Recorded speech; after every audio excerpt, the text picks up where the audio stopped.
Hello, everybody, Hi, everybody. and welcome to the Friday Five. All right, so it's been a rough couple of nights. Astros. Come on, Astros. We're still going to stick by them. We love the Astros. Yeah, for sure.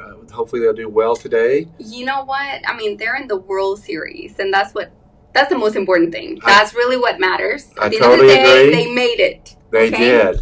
All right. And like my dad said, they beat the Yankees, which is almost as good as winning the World Series. Yeah, okay? that's very true. I think we watched the World Series. Now they're tired. Yeah. So, but the Nationals are doing great. They're doing well. But come on, Astros, let's go. Yes, let's go, All right. Astros. So number one, keeping your pets safe this Halloween. That's right. And there's a lot of tips to do that. And number one thing I can think of right away is I know these kids are going to come home with lots of candy, chocolates in particular, Give and that them can away. make.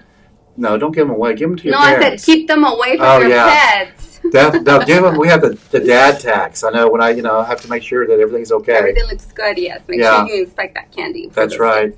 So definitely watch your dogs. They could be scared of the trick-or-treaters. People are knocking. Yes. Doorbells are going crazy. Yes. Make sure that if you do take them with you around the neighborhood, make sure that you keep them on a leash. Make sure that they're not getting choked by their cute little outfits.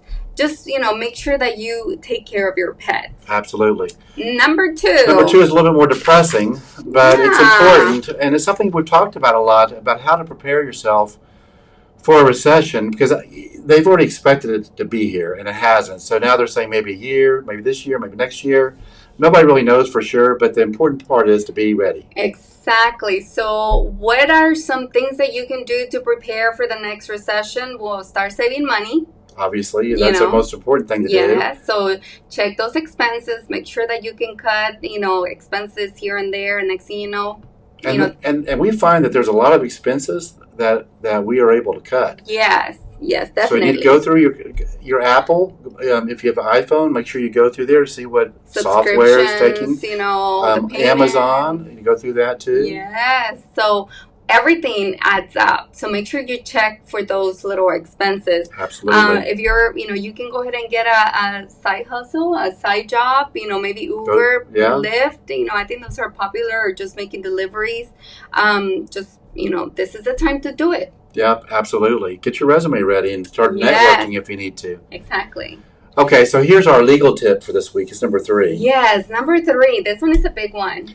How long do you get a rental car for if your car has been deemed a total loss? It's not repairable. Yes, so after the adjuster calls and says, okay, your vehicle is beyond repair and it will be too costly to even attempt it, so we're just going to deem it a total loss. And let's say that you already had a rental car and you were already using it. So what happens? You basically have to turn that rental in.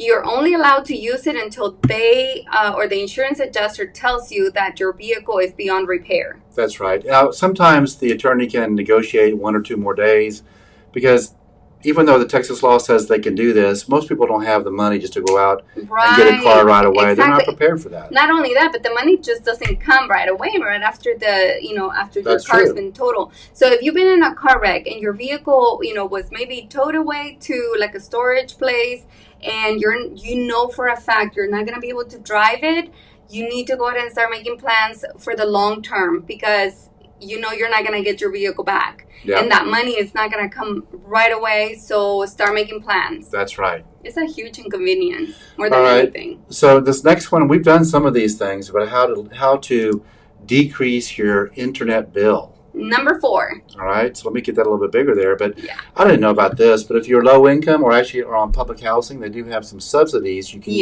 Yes, you can actually get free internet. Like, they pay for your internet, basic internet service in your house if you're low income, and basically if your kids are getting reduced lunch, you can benefit from these services. Of course, negotiate your current plan. Yes, always call and see what new deals they have. And this is something that I've actually saw. Let me make this a little bit bigger. I heard about on 104 KRBE. They talked about, this is not the same one, but this was called Bill Fixers, where they'll actually go through all your bills that you have, they'll negotiate on your behalf, and how they get paid is basically half of the money they save. Yes. The other thing that I've been doing, and this is probably, I don't know, for many, many years now, is I look at the electricity bill and I I try to pay as low as we have to pay, right?